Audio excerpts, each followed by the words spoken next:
Hi friends, இன்னைக்கு நம்ம வீடியோல 10 நிமிஷத்துல ரவையும் தக்காளியும் வச்சு சூப்பர் சாஃப்டா ஒரு ஊத்தாப்பம் எப்படி செய்யறதுன்னு பார்க்கலாமா?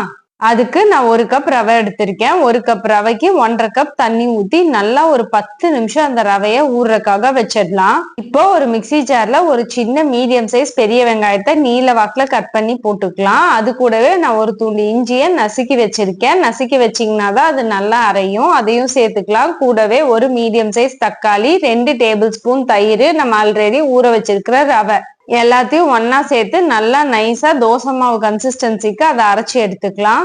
இப்போ அரைச்ச மாவு கூட ஒரு டேபிள் ஸ்பூன் உப்பு, அரை டீஸ்பூன் பேக்கிங் சோடா எல்லாத்தையும் சேர்த்து நல்லா கலந்து விட்டுக்கோங்க. பேக்கிங் சோடா, உப்பு, மாவு எல்லாம் நல்லா மிக்ஸ் ஆகிற மாதிரி நல்லா கலந்து விட்டுக்குவோம்.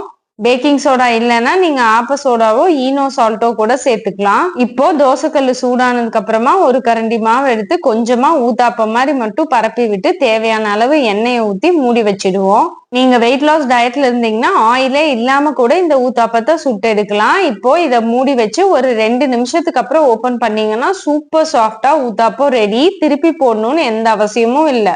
பாய்.